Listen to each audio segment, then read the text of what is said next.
And from now on, I will never refer to Twitter as Twitter. It will be Twatter.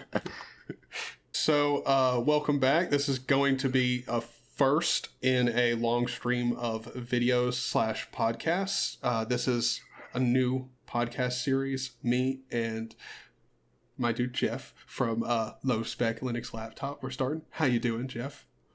Doing all right. All right. Well, so we're not going to have any like main topics or this is not going to be a planned out thing. This is just going to be us talking about what we're interested in week from week. I don't know exactly which day of the week this is going to go up on, but that doesn't matter. So you said you've been talking like Morrowind and what was the other game?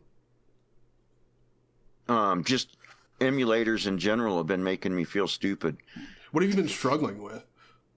Well, most of it was like struggling with things that don't even work in Linux, but I didn't find that out until I'd already messed with it for a day. Like, what the heck is the name of that emulator? The PlayStation 2 emulator, PCSX2. Mm-hmm. They just added that to RetroArch. And I'm trying to get that to work in RetroArch on Linux, and finally I see one of their videos where they say it's only working in Windows after I've just like driven myself nuts. Yeah. Like emulators are one of those things where when they work, they're amazing. Yep. When they don't work, it's a pain in the ass to get them working. Or to like a lot of them can be just diagnosing the problem can be like half the trouble. Like so there's one that's it's a PS3 emulator. I did not know that was already a thing. But apparently they have a BSD, like it works on BSD. They do have a Linux and I believe even a Mac OS build. I know there's a Windows build. I haven't heard about the PlayStation 3 one. Yeah, I found out about it, and it was one of the like apps of the week that I added for one of the podcasts that Matt and I did.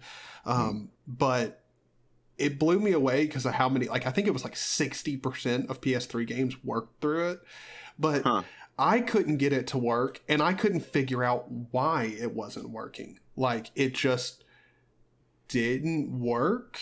And the games that like would work, I couldn't figure out what was different. Like, because I wanted to run Resident Evil games, like, just try them out. Some stupid thing I did with the Xemu, Xbox One emulator. Mm-hmm. It's like after you load the disc, it say, please insert a disc. And I was trying to fix that, Well, you got to reset the machine for it to load the disc after you load it. So there's just like, I've probably spent a couple hours trying to fix something that wasn't broken. I just had to turn the machine off and back on, reset the machine after I put the disc in it.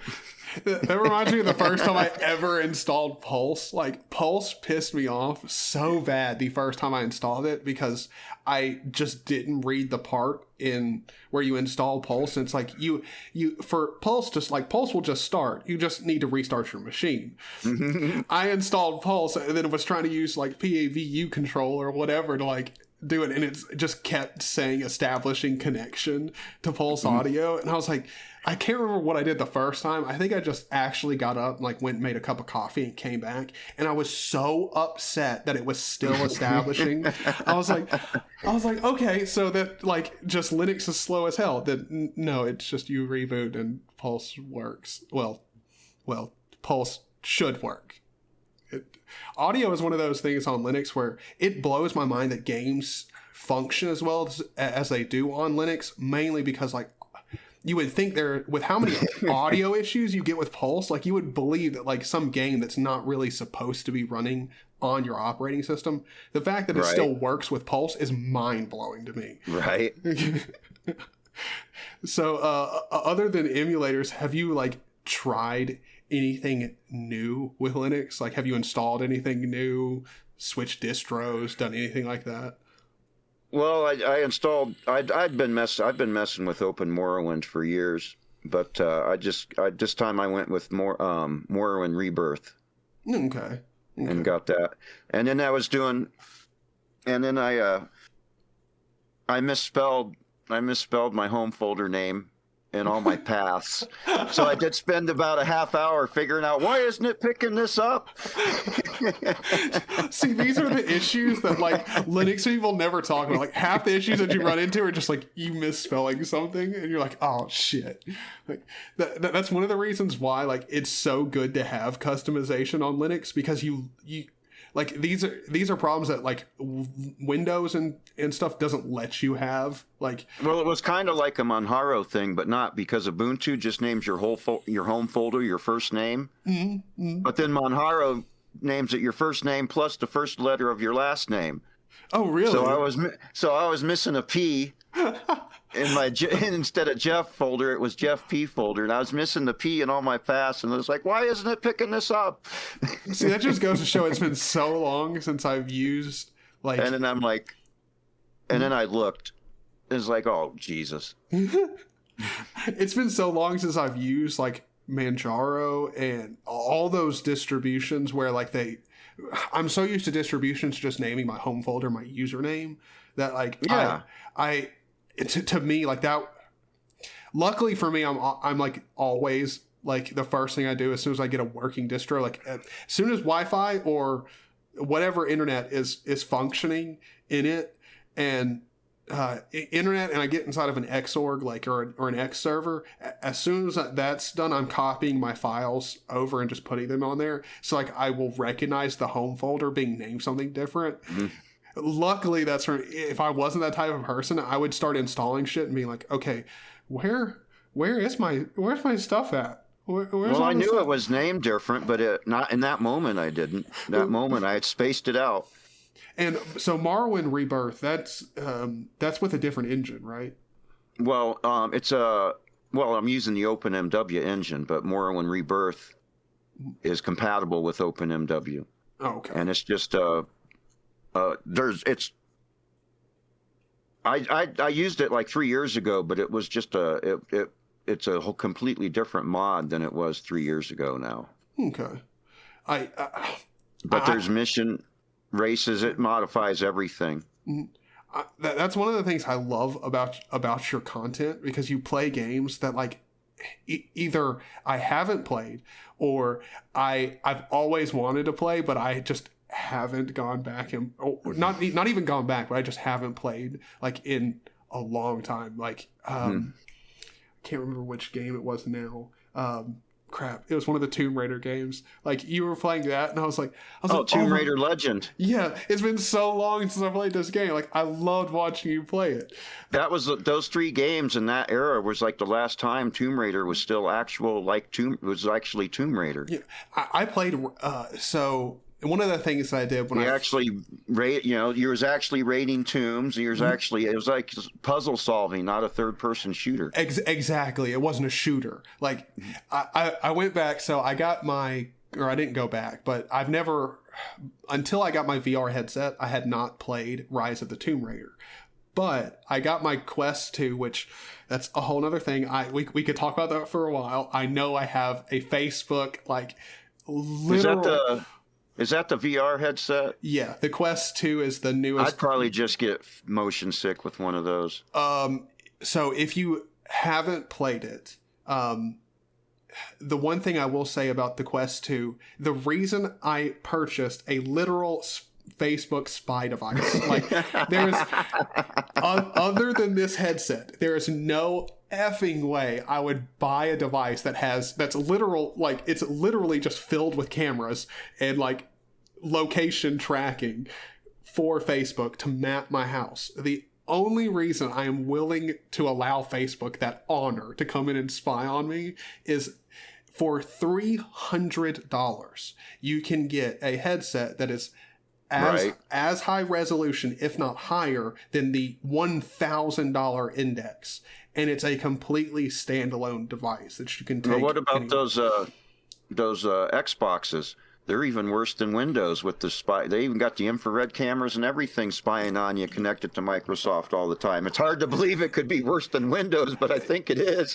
Yeah, the Kinect and everything about it. The Kinect is one that I think is even more atrocious, because it's really easy to forget that you have a camera with it's not just a camera, it can see in the dark, so it can see like anything that you do at any point in your house. But the thing about it is like it's meant to be set up in your living room, so it's meant to be set up in a place that essentially is the like center of your house. Most of what you're going to be doing is done there.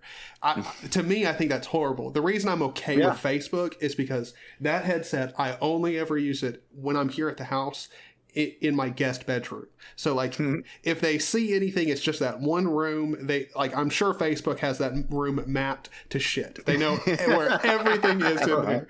But that being said, they don't know my entire house. And again, it's one of those things where like I'm okay with it because what they essentially telemetry and stuff is essentially a way of getting like recouping more cost for them. I understand that. And so I'm okay with it because they essentially gave me a deal that you could never find anywhere else. Like, right. It's like, as long as you understand you're getting a $600 device for $300 because they're offsetting the cost by spying on your ass, and you understand that. Exactly. Yeah. That's different than just being oblivious. Yeah. And just having a Kinect device that like literally knows, like when you get up in the middle of the night to go take a crap, and they know exactly what, like your schedule. Like, that's just creepy. Like, but the thing about it is like the Quest, I could, when I first got it, I found out that there was like a mod for Rise of the Tomb Raider where you could play it in VR, like hooked up to your computer on the Quest 2. I played that, and that honestly was one of the most interesting VR experiences I've ever had, because it made the new Tomb Raider series to me make sense. Like it wasn't a Tomb Raider game to me. Compared to like the classics, it's not really a Tomb Raider. It's completely different. It's got the same name. It's got like, characters, and like it's all derived from the same story. Oh, Lara's not even Lara. Exactly. Like it's not like they're using the same names. They might be using the same IP, but it's a completely different game and obviously different story. But that being said, like in VR, it made it a really good experience. However, that mod was the only time I've ever gotten not just motion sick, because I normally don't get motion sick. Like I can do the walking, flying around in VR, like it doesn't make me sick. That game made me violently motion sick. And I think what it was like frame timings were off, because I mean, it's Rise of the Tomb Raider. It's already not it's not a retro game where you're pulling like 100 frames per second right off the bat. That game made me so ill. It was not okay. But I will say, for most people, like when it comes to, like, would you be willing to get a VR headset that's owned by Facebook? I'm going to say no. Mm-hmm. So what would it take? Like, so do you think that VR is going to eventually get really good on Linux? And if so, how long do you think it's going to take? I think it will, because Valve seems to be pushing that, and they're the ones that are pushing VR the most. Yep, and I hear that argument quite a bit, but here's what I'll say. Hey, have you heard this? Mm-hmm. Okay, go for it. And I got a question for you. Okay.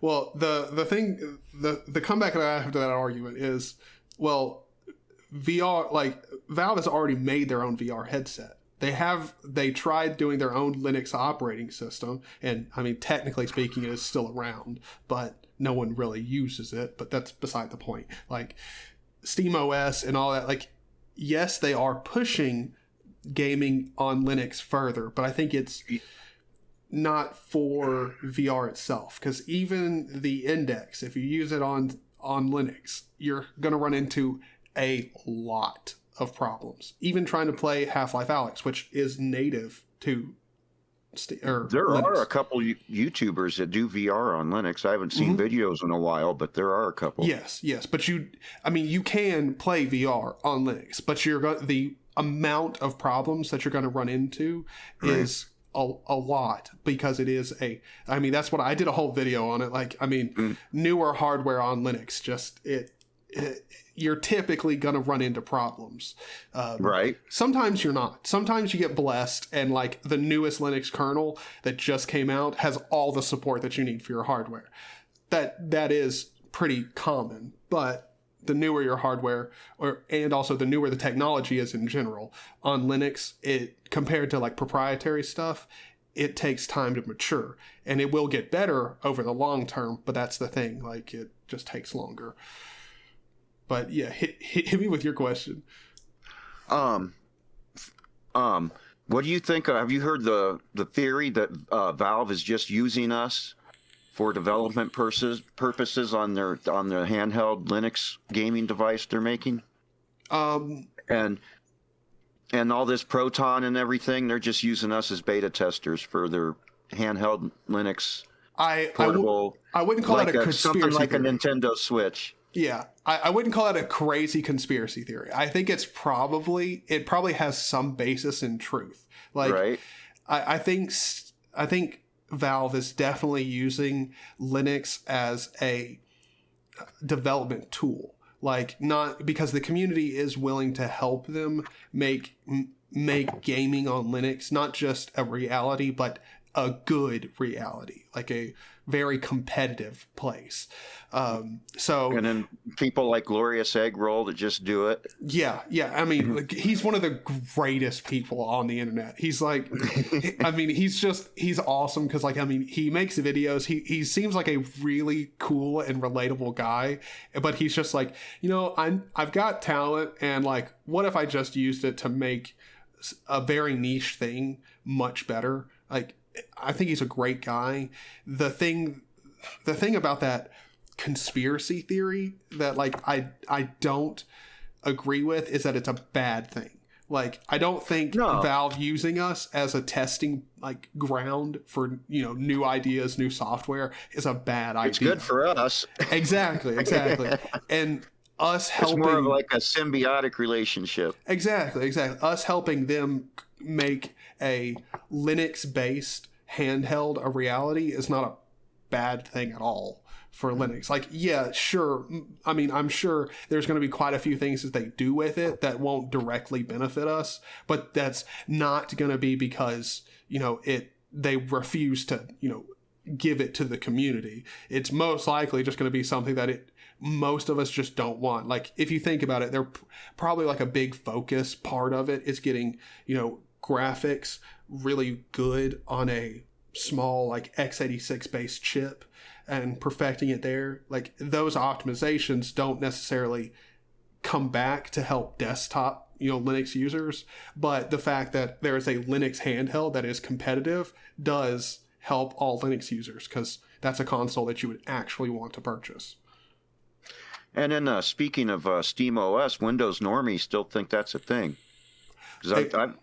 I've commented on several of these because these Windows 11 videos come out and there ends up being conversations about Linux in the comments, and it's like people, well, why don't you just install SteamOS like a normie? And I'm like, don't do that. Yeah, no, you will not have a good experience, and blame it on Linux. Yeah, like SteamOS is one of those things where like it's a good idea, and if you like, what a lot of people don't understand is like SteamOS is only a good idea if, for one, you already know Linux and SteamOS is what you want. Like, you want a Linux console. Like, most people don't, like, if you don't understand Linux and you try and go use SteamOS, the first time you install something, like a perfect example would be like Resident Evil 2, like the remake.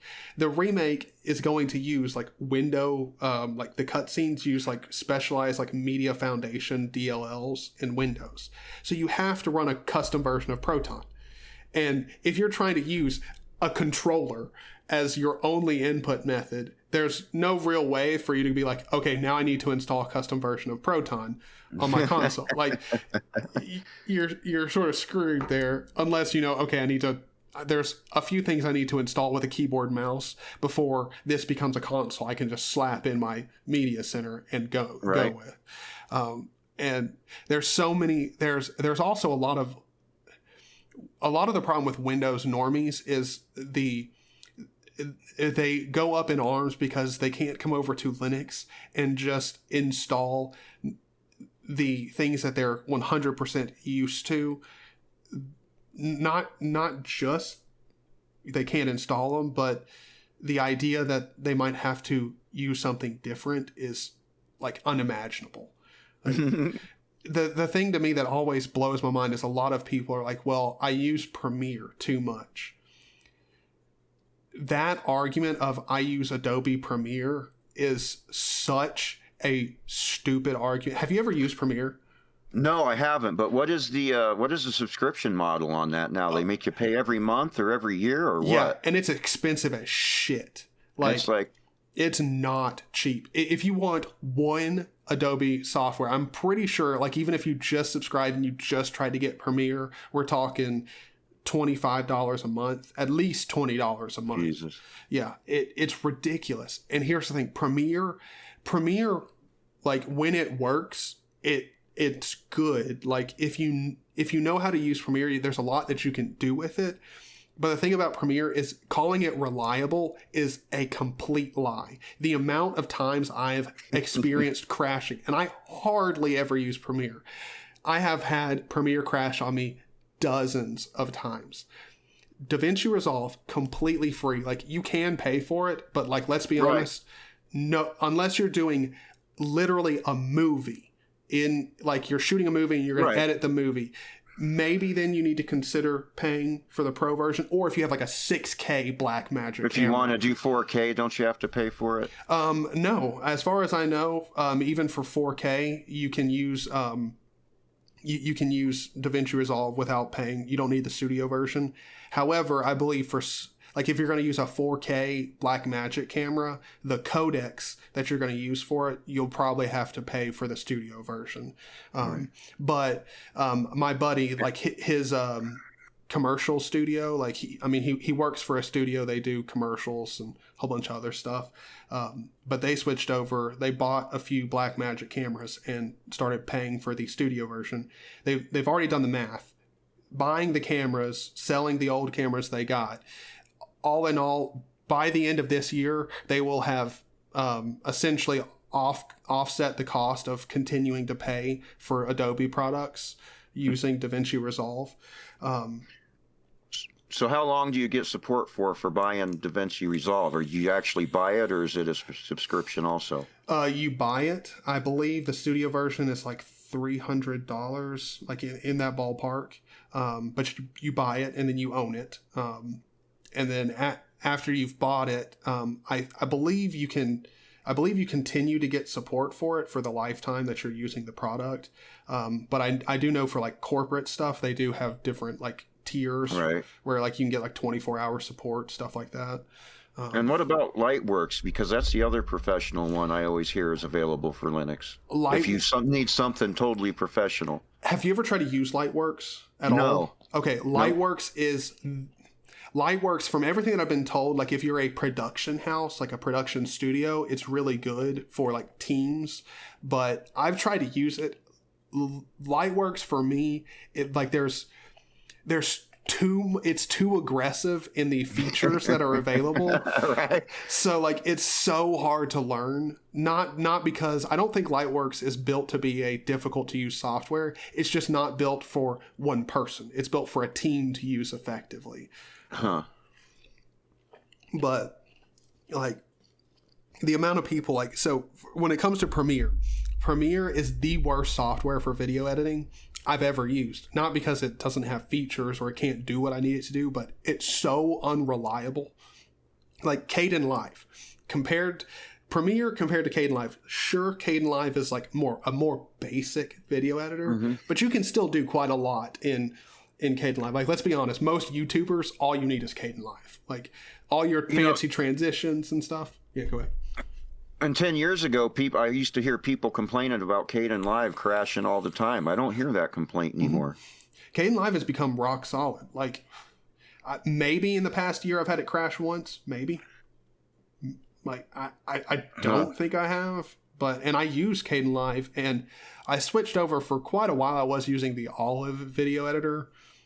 The what? Olive. Okay, Olive. I've heard of that one. Yeah, it's a really good video editor. It's very basic. It's even more basic than Kden Live. It has almost all the features of Kden Live, but it's still a little bit more basic compared to it. It's got a really nice UI. I love it to death because it is the only piece of like really, really incredibly useful software that I've used that it's in alpha. It's in alpha like 0.2 or something. And I've used it and I've had like one bug throughout the entire time I've used it where like every 3 or 4 months I'll be editing a project and like the playhead is like here and then like the actual like line playhead is somewhere else and like I can't cut because it thinks that like I'm here or something. All I have to do is save the project, reopen it, and it fixes it. And like so I mean I don't know, like I've used Olive, but compared to Adobe, I see no reason for people to continue using that software because like I'm used to it. Like Kden Live really doesn't take that long to learn. To get like really good at it, like yes, like you'll spend a few months before you're like, oh, I could definitely edit any video I wanted to in it.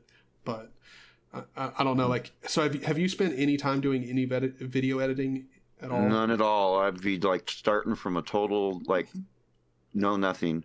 Well, see, I would be surprised at how long it takes you to like start making like your own like really like nice looking videos, because like for me, what my video editing is based, I mean, anybody watching my videos know I might add some nice touches here and there, but that's about it. Like I'm not doing complex video editing. Like if anyone wants to look at my projects, like they're not like cuts everywhere, like hyper advanced shit. Like no, it's a pretty normal project. Maybe some fade in, fade outs, some like zoom in. Like even on my YouTube videos, I'm just like, okay, there's the microphone, share the screen. Nice and simple, no problems. Yeah.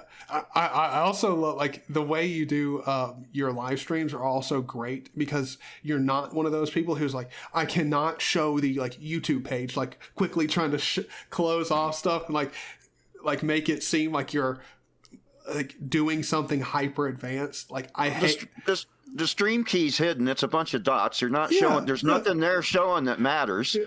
Like I'm not doxing anything. Exactly. The streamers who like freak out when they showed like their OBS. I'm like, it's not that. It's not like you just broke the illusion that you're like some pro. Like right. we're all doing the same shit. Like it's really not that complex. It's just if you haven't done it yet, you don't know how to do it. Like or haven't watched a video on how to do it yet. Like. To be honest, like nowadays, like that's what I do like about the world that we live in. Like it's not hard to learn something new at all. Like right. It's just have you looked up the video? Yeah, look up a tutorial on YouTube and don't just watch it.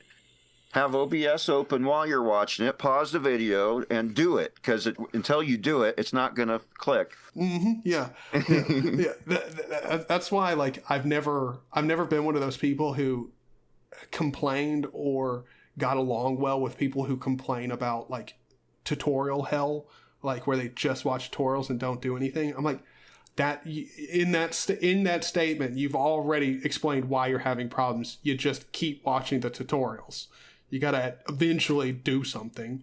Yeah. It's the same thing with Linux. You're still going to be just as lost until you actually start doing it. Yeah. Like, I mean, it's the same thing with Linux. If you pop in, like you can start on Ubuntu and use Ubuntu and it's perfectly fine for you to keep using Ubuntu for 12 years.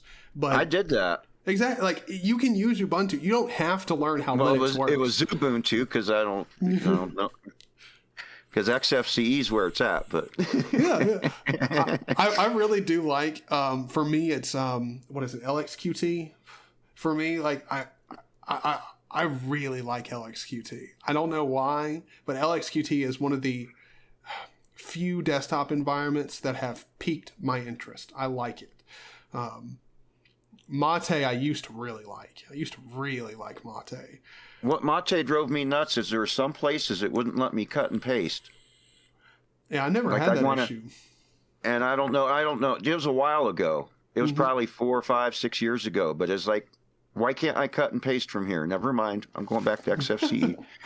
that to me is one of the things that makes Linux like completely different than every other operating system. Like, if you go back like 5 years on Windows, It wouldn't be everywhere. It'd just be like certain places it wouldn't let you. And I'm like, why doesn't it let me do it here? Yeah. But like in 5 years, like that problem in Linux, like the problems that we used to talk about 5 years ago on Linux are like Linux has completely like evolved and changed. Like 5 years ago, gaming on Linux was nothing like it is today. Like, sure, Lutris was still around, and like, I don't know, 5 years ago, was Proton like a thing? Or had it just I don't come think out? so. Yeah, I don't think so either. Well, you know what? It was a thing 2 years before we knew it was a thing. Or like 6 True. months before we knew it was a thing. Because I remember it was back when No One Lives Forever, the Lutris installer for No One Lives Forever, that stopped the stuttering sound. Oh yeah. And then we found out that Valve had been paying code weavers for either the last 2 years or the last 6 months. I can't remember which it was.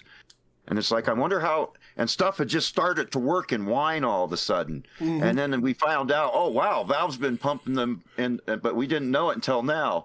So I wonder how. See, that Because even before Proton was announced, Valve was pumping money into code weavers, and stuff was like the 6 months before they announced it, there was a bunch of stuff that just all of a sudden started working, and we didn't know it was because of Valve. Mm-hmm. Valve is one of those companies where they are that, like, they do come out swinging. Like, you don't see them coming, but when they come out, they're like, we're here. Like, that's so. A lot of people have complained that Half-Life Alyx is an experience that you have to have VR to have, but to the people who complain, I'm like, look, as soon as you get a VR headset and play it, it's the Half-Life Alyx experience. Like, there have been multiple friends of mine where after I beat the game, I'm like, okay, you have to come over and play it. Like, every single one of my friends has come over and played Half-Life Alyx and played it throughout. Like, I fell asleep and they were still playing it. It is an experience. Valve did an amazing job on it. It's still not Half-Life 3, but It's not Half-Life 3. yeah, like, that's a whole separate conversation. Will that ever happen? That's a good question. To be honest, I think it will happen eventually, but by that time, I think so many people will be pissed off because they're like, okay, this is 4 generations like later.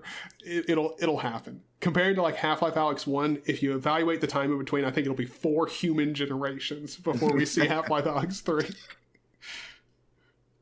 But I don't know, like, in all reality, I think gaming on Linux, because of Valve, has come a long way, and I think we owe them a lot, but also I don't think that they're using us in a negative way. I think that's pretty much how we got started on that conversation. Yeah, but I think them using us as a dev platform makes sense. I don't think it's a conspiracy. I think it's a conspiracy if you look at it like it's something like negative or that they're doing nefariously. Like, no, we are the best dev platform. Like, Linux is the best because if you're doing something good and beneficial, the community is going to help you out. That's just how it's going to happen. So that's also why. And if you don't, you'll get forked. Exactly. Like, Muse Group is like. Muse Group, I could go on for days about Audacity just because it's a beautiful dumpster fire. It is absolutely amazing. Like, I don't know if you've heard it, but apparently there is a fork that's going to see quite a bit of development. I think it's called Tenacity. But I don't know. There's a bunch of different ones. I guess someone told me the Tenacity guy stepped down because he was getting bullied by someone and just said, "Fuck this." Oh, really? Well, see, here's the thing. Now, this is a conspiracy theory. But I don't know. Well, I have a conspiracy theory. You tell me, like, what you think of this. I think that Muse Group is going to pay some of their employees, or have some of their employees go out and abuse some of the developers of these forks to essentially get development to halt or at least cease on these forks until they can get something done. Because to me, I think what's going to happen is here's my conspiracy theory. I think that Muse Group is going to essentially try to bully forks until they can get their UI stuff done and out, and so that they can hopefully do some PR recovery with Audacity.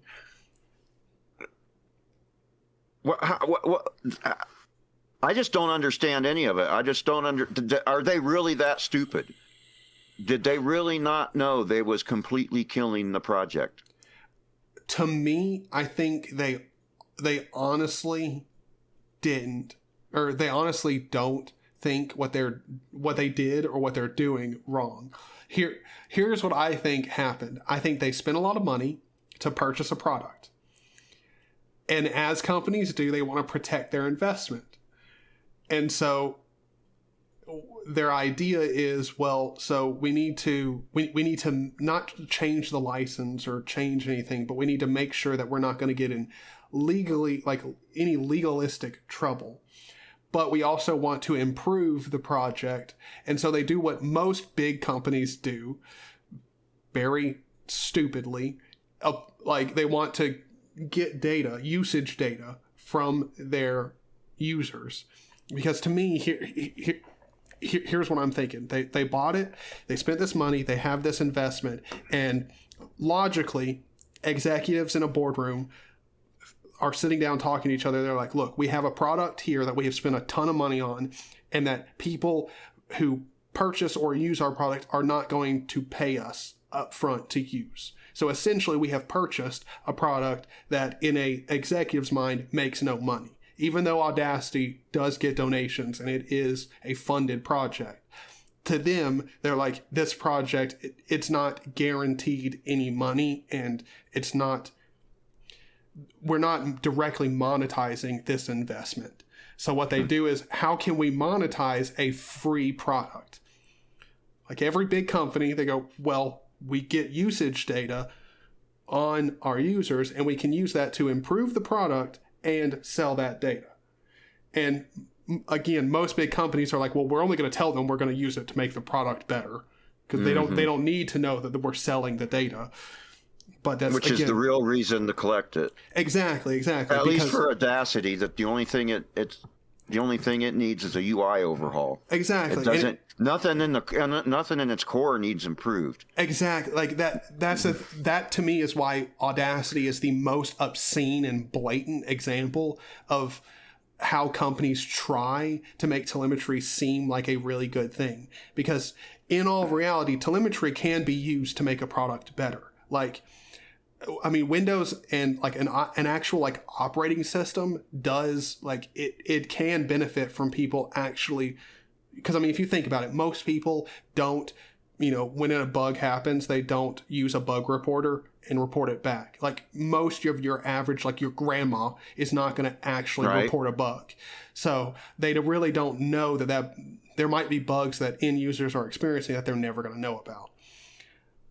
That being said, what makes Linux so great is that it's completely opt-in. So if you want, you can choose that, and then when you have a problem, at least Linux Mint or whoever will know about it. On Windows, you don't get that choice. It doesn't matter, because they need to take, like, yes, sure, Windows sells that home license to the manufacturer of your computer maker, but that's cents on the dollar compared to what they can make off of your entire data. Like, I mean, Windows has a keyboard logger. Like, the amount of data they can collect on you and people think is not useful, that it's okay to sell to another company, it's really hard to take anonymous data and make it not anonymous anymore, especially with the amount that Windows collects. But Audacity, there's no you're not gonna convince me that you're gonna make the equalizer better in Audacity with telemetry. No, that's retarded. I'm not that stupid. But that being said, like, I understand how it's gotten to this point and like the decision making that led them to this point. But it's funny because it's a company that came in and decided to buy a product and not know anything about its market. Like, but there's a history of this. They should already know better from the open office experience. Yeah. And again, that's why I say it's whoever funny. it was that bought open office did a bunch of stupid stuff to it. That project got killed and got forked into LibreOffice. Exactly. And open office is dead now. They say this has happened before. These big corporations, didn't they see this? Are they really that stupid? Well, I say yes, they're that stupid. But I think that, like, to play the devil's advocate, I think what it is they truly try to approach Linux and the FOSS community in an executive manner. Like, you can't come in and treat a FOSS project the same way you would a proprietary piece of software. You can't come in to it and think, how can I twist this project and make it ooze out more money? Like, sure, you can do that, but we all know from experience what happens. You start doing that shit, and then people just leave it. And so you're left with a dry rag, and you're trying to twist out money. Like, it's not going to happen. But I don't know. Like, do you think that there is a... What could Muse Group do at this point to save their investment? Do you think there's anything they can do? I think they've already buried it. It's too late. I'm in the same belief, but I want to be wrong. Like, I want, because even though, like, I understand the mentality of, like, screw corporations and screw, like, you know, corporate America. Like, I understand that mindset, but also at the same time, they do provide funding for lots of stuff also, though. Yeah, it's not all bad, but most of them are evil. Exactly. Well, but a lot of them are made up of just regular people who just want to pay the bills and, like, you know, provide food for their family. Like, I understand that. So I remember in Google's mission statement, do no evil used to be part of Google's mission statement. That's been gone for a long time now. Like, the fact that most people don't know that they've removed that is hilarious. But yeah, it used to be in there. But I mean, they can't put... Like, they can't put that in there anymore because, well, what's that tell you? Exactly. But I want to be wrong. Like, I want there to be a way that this company can save their investment and it overall be a benefit for the employees that work there. And like, also a benefit to Audacity in general. Like, well, it could have been if they would have respected the project. I completely agree. And like a lot of the people will be like, well, they were just ignorant and trying to protect themselves. Like, with the whole, like, latest thing, like, where you have to be 13 or over to use it. Like, well, you have to be 13 to learn how to edit audio. Go. Yeah, exactly. Up someone else's derriere. Like, you can't tell me that because I'm 13, I shouldn't be able to edit. Like, I understand why it's in there, but the reasoning for it ever having to be in there to protect is their because ass, of the data they're collecting. Exactly. And the thing about it is like, the funny thing is in my opinion, all they had to do, because this is what they said they were going to do. They said they were going to purchase up the product and do a UI update. And if they had just done absolutely nothing and then come up with a massive UI update, like, not like, the funny thing is I would have given them $5 for doing that. Like, people that use the software would have donated for that.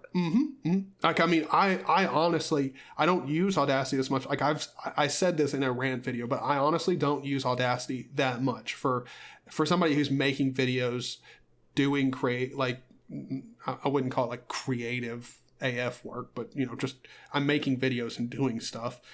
For somebody who does that, I don't use Audacity that much. I've never donated to the project because I hardly ever use it. And when I do, it has not changed since I started using it. So, I mean, GIMP I've donated to because GIMP has done some, like, big improvements. I think that's what companies don't understand about the FOSS community. It's like FOSS people will donate. For one, a lot of the FOSS community are like learning kids. So like for the first 3 years that they're using that software, they genuinely don't have the money to even give you anything. And then the thing is as long as that software still exists and is still working, when they do have the money, they're going to donate because their job or whatever has been, their career has been built on using that software. Like so many companies don't understand, like FOSS is not one of those things where to make money, you need to bleed dry your customers or the people who use your product. It's just continue to make the product better and you will get donations. Like it's that simple. You're not going to get filthy stinking rich, but that's right. I don't think that's the point of owning or being part of a FOSS project at all. Like that's why I think a lot of companies don't do well when they try and just move into the FOSS community. Like, I mean, if you're a FOSS based company, you understand FOSS. When non-FOSS companies just try and come in, they're like, I don't know what we're doing here. I don't know. But we've probably been going on for a while. I have no idea how long we've been recording for. But I don't know. Arduino figured it out with software and hardware. Yes. And PJRC that does the teensies. Yeah, like I don't know. Like I feel like companies can do it and do it extremely well. The problem though is I feel like a ton of companies enter in with the same type of corporate mindset that they're used to having, and companies don't really understand the FOSS community is not one of those communities where you can come into and like it's not like Microsoft where you can be fundamentally a company that just F's up on the, like, not just regular, but like constantly making bad decisions and continue to be. They've been their users over on a daily basis and they just take it. Exactly. And that's the thing. That's the thing. Like Windows users will just be like, well, this is life now. Like in the FOSS community, like no one does that. Like if you start messing up, like, and that, I feel like that's the thing with Audacity. Like if Audacity had done the like, okay, we're going to add telemetry and then been like, nope, full 180. You guys don't like it. Sorry. And turn around. There's a saving grace period there. But when you start acting like Microsoft, where you're like, I'm going to mess up on the regular, no one is going to continue to use your software. They're just we'll fork it. Or like, I mean, in the Linux community, we all talk about forking, but like, let's be honest, there comes a point with stuff where it's just like somebody will just make something better. Like, and to be honest with Audacity is one of those things where someone could easily make a new Audacity, like not necessarily copying Audacity and forking it, but using good bits and pieces of Audacity and make something completely new. And in 2 years' time, have something that completely replaces Audacity in every sense. Right. And I don't know, like, I keep coming back to this, but what would it take for a company like Muse Group to save their project? Is there any saving grace that could come out? Like, not just doing a 180, but promising something or anything that could change your opinion about Audacity? I don't know. They just dug themselves a deeper hole, didn't they, instead of doing a 180? Yep. I mean, see, like, again, I'm that type of person. Like, I want there to be a saving grace, but there really isn't. Because to me, here's what I see in like literal Audacity's future is I hope I'm not right, but I see them doubling down on the legalistic side. Like we're trying to cover their ass. Like, I don't know if you saw it, but I did this one video talking about it or I may have not even posted, I'm not sure. But, so there was on their GitHub for Audacity, someone posted a like problem, or an issue, and it was like a very formal like issue. But the issue was that you have to have some type of officer like linked to like it's a special type of officer to cover the type of the law that they're trying to deal with, the GDPR or whatever it is in the UK the EU or whatever, that law that they're trying to cover their ass on there. They, for one, they don't have it linked to a officer. Like you have to have some officer that's going to deal with any problems that come through about that law. And he described like the penalty under the law for not having an officer like readily available is like up to $10 million and all of this stuff. And no, it was up to $10 million or it was $10 million or 5% of your fiscal revenue for that year. And so it literally go ahead. So not only are they running all their users off, they're trying to get themselves a bunch of fines to boot. Yeah, like it's like adding telemetry for them is not a good like. To me, I feel like after trying to add telemetry and all of this stuff, you would immediately go, okay, telemetry is just not a good idea. Like, yes, we might stand to make some money off of it, but the legalistic fines of if we do it wrong are incredible. Like, so what I was going to say, so it's $10 million or 5% of the fiscal revenue for that year, whichever more is more. Like, according to the law, it's whichever one is more. So if you don't make $10 million in that year, they're going to be fined $10 million. And there was another one on there that they weren't abiding to, that one came with its own fine as well. And I'm like, how in the world can a company not understand that, like, when an idea blows up in your face, like as beautifully as this idea has, how would you not be like, okay, we have to reevaluate what we're doing. We're doing something wrong. I don't know. Yeah. But so that being said, I guess our next podcast we can talk about how we're just not using Audacity ever again. But yeah. So I mean, we've been talking for about an hour. I'll tell you what, they finally Audacity finally went up to its name. The audacity of those people. Yep. Their name makes a lot more sense now. Yep. I know it's not sense now. I know it's not like PC at all, but I'm still calling Muse Group of retards for the time being. It applies. Like,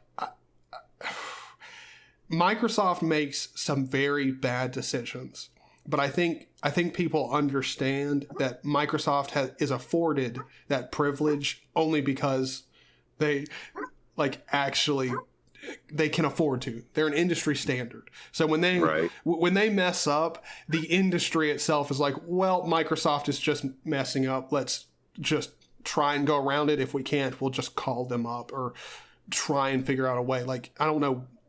Windows users are completely different than the FOSS community, but yeah, everything they've done has been very stupid and very fixable at every turn. Just be like, oops, sorry. But no, that won't happen. We'll just get an Audacity 3 point something that's filled with telemetry and no one uses it. The like 1% of the user base that sticks around will probably be the people who just use Audacity on Windows. So, I mean, do you think the people who use Audacity on Windows will be people that like start using a fork? I don't think the people on Windows are going to start using a fork. Yeah. They might use some other audio editor, though. I don't know what, because it seems like everybody's pissed about it, not just Linux users. You are right. All right. Well, it's been almost an hour. This has been a great podcast. We haven't totally gone down any rabbit holes, which is definitely the point of this podcast. This is not going to be something like where we got it planned out and we know exactly what we're doing. We're just going to have fun conversations, go down rabbit holes, and maybe hit on topics that are like informative here and there. Maybe. Yeah, maybe.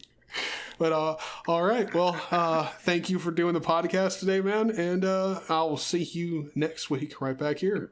All right. Thanks for having me.